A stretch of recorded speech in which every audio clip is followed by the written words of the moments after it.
મને ચોક્કસથી વિશ્વાસ છે કે ભાજપની તાકાત હોય એવડી જેલ બનાવીને રાખે। આમ આદમી પાર્ટીના સૈનિકોને ગ્લાસ ફેંકવા જેવી બાબતમાં 307 કરી દે।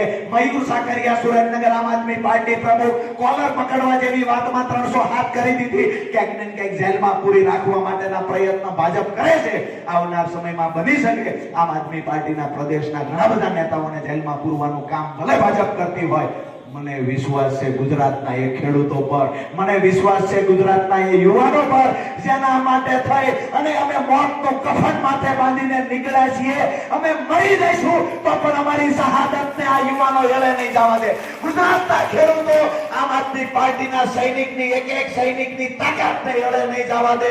આવનાર સમયમાં સાથે મળીને લડશું। બે હાથ જોડી તમને વિનંતી કરવા માટે આવ્યો છું કે અહીંયાથી કોઈ પણ ઉમેદવાર તાલુકા પંચાયત जिला पंचायत तो आम आदमी पार्टी माथी आवे के विधानसभा 2027 માં કોઈ પણ ઉમેદવાર આમ આદમી પાર્ટી માંથી આવે, વર્ષોથી ભાજપની જે તાનાશાહી છે એનો બદલો લેવા માટે ઝાડુના નિશાન સામે મત આપી તમામ સગાવાલાઓને વિનંતી કરજો કે એક વખત આપણા બાળકોના ઉજળા ભવિષ્ય માટે, એક વખત અમારા ખેડૂતોને દેરામાંથી બહાર કાઢવા માટે રાજુ કરપડા હાથ જોડીને વિનંતી કરવા આવ્યો છે। એક વખત અમારા ખેડૂતો કાંતિભાઈ તો ઠીક છે કોંગ્રેસમાંથી હમણાં આવ્યા છે, પણ દિલ્હીથી આવીને રાહુલ ગાંધીજીએ પણ કહ્યું કે અહીંયા લગ્નના ઘોડા જાજા છે, રેસના ઘોડા ઓછા છે। અમે જેટલા રેસના ઘોડા જીને અમે આમંત્રણ આપી દીધું કે અહીંયા લગ્ન વાળામાં નહીં મજા આવે, દોડવું હોય આવી આવો, કાંતિભાઈ જેવા, રાણા સાહેબ જેવા બધા આવવા પડ્યા। એટલે રેસના ઘોડા આ બાજુ અમારી પાર્ટીમાં આવતા જાય છે। અને એક વાત ચોક્કસથી કહીશ કે આવનાર સમય જે લોકો માત્ર વાહિયાત વાતો કરી પૈસાના દમ પર જે મત માંગીને જતા રહે છે એ લોકોને ઘર ભેગા કરવાનું કોઈ કામ કરશે તો આમ આદમી પાર્ટીના સૈનિક અને ગુજરાતની જનતા કામ કરશે। આ વિસ્તારની અંદર આમ તો હું એવું માનું છું કે 3 સિઝન લઈ શકતા હશો, પાણી તો ક્યાંક ને ક્યાંક કોઈ કારખાનામાં ભાગીદાર છે। ગીરમાં જાવ તો એસપી સાહેબ હોય, ડીવાયએસપી સાહેબ હોય, એના રિસોર્ટ હોય। આ રિસોર્ટના પૈસા ક્યાંથી આવતા હશે? આ રિસોર્ટના પૈસા ક્યાંથી આવે છે? લક્ઝરિયસ ગાડીઓમાં ફરે છે। અમને એનો વાંધો નથી, તમે ગમે તે કરતા હોય, અમને વાંધો એ છે કે અમારા ખેડૂતો અવાજ ઉઠાવે ત્યારે એનો અવાજ દબાવવાના પ્રયત્ન ક્યાંક ને ક્યાંક પોલીસ દ્વારા થાય છે, ક્યાંક ને ક્યાંક ભાજપનો હાથો બની અને અમુક લેવલથી ઉપરના અધિકારીઓ કામ કરે છે। અમે એને કહીએ છીએ, હાથ જોડીને વિનંતી કરીએ છીએ કે અમે ગાંધી ચિંધ્યા માર્ગે આંદોલનો કરી રહ્યા છીએ, પણ ખેડૂતોનું અસ્તિત્વ બચાવવા માટે, ખેડૂતોને દેવામાંથી બહાર કાઢવા માટે, ખેડૂતોને સિંચાઈનું પાણી મળે એના માટે, આવનાર સમયમાં એમએસપી કાયદો બનાવવા માટે થઈ અને જેવડી લડાઈ લડવી પડે એ તો લડશું। પણ ક્યારેક જરૂર પડશે ને તો ભગતસિંહના, ચંદ્રશેખર આઝાદના માર્ગે ચાલતા પણ અમે અટકાશું નહીં। આજે ધર્મના વાડા પાડવામાં આવે છે કે સ્વામી દયાનંદ સરસ્વતીની ભૂમિ એટલે ટંકારા છે, જેને 1824માં જેનો જન્મ થયો, 21 વર્ષની ઉંમરે ઘરનો ત્યાગ કરી અને સમાજ સુધારણા માટે અને રાષ્ટ્ર પ્રેમ માટે કોઈ યુવાન નીકળી ગયો હોય, એટલે કે એ વર્ષે પણ હું એવું માનું કે આજથી 300 વર્ષ પહેલા આ વિસ્તારમાંથી એક યુવાને રાષ્ટ્ર પ્રેમ બતાવ્યો હતો। આ વિસ્તારમાંથી એક યુવાને સમાજ સુધારા માટે પોતાના જીવનું બલિદાન આપી દેવા સુધીની તૈયારી બતાવી હતી। ખાસ કરી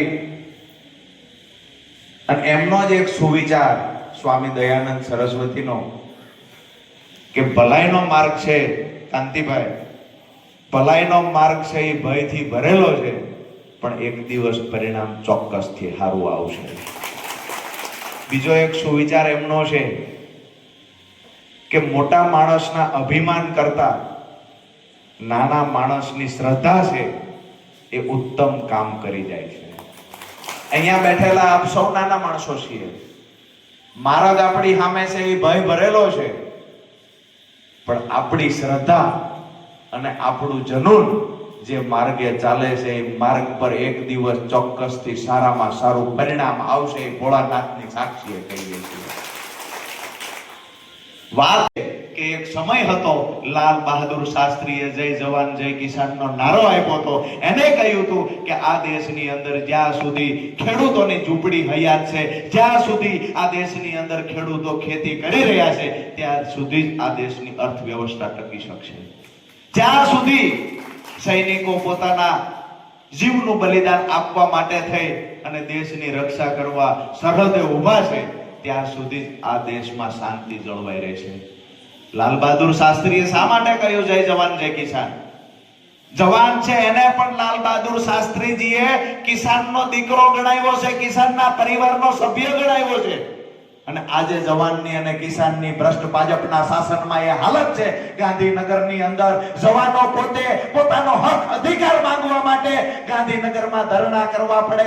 જે સૈનિકોએ જે વીર શહીદો જે થયા છે, એના પરિવારના જે બહેનો છે, એને પણ આજે ગાંધીનગરમાં આ સરકારની સામે હક માંગવા બેહવું પડે, ધરણા કરવા પડે.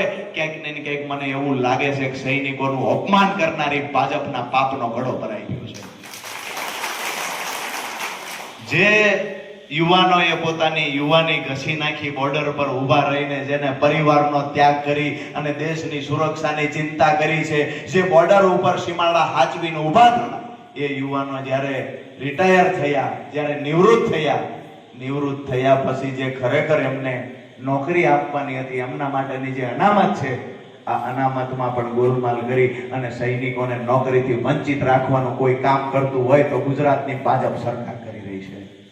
ક્યાંક ને ક્યાંક હું એવું કહીશ, ટૂંક સમયની અંદર જે ગાંધીનગરમાં જે આંદોલન ચાલી રહ્યું છે, ક્યાંક ને ક્યાંક જવાનો, સૈનિકો અને જે શહીદ થયા છે, વીર શહીદ, એ સૈનિકોના પરિવારના લોકો જે ધરણા પર બેઠા છે, આવનાર સમયમાં આંદોલન જેવડું પણ ઉગ્ર થાય, આમ આદમી પાર્ટી એમના સપોર્ટમાં છે અને ટૂંક સમયમાં રાજુ ગરબડા પણ એ ધરણામાં સપોર્ટ કરવા માટે જવાનું છે.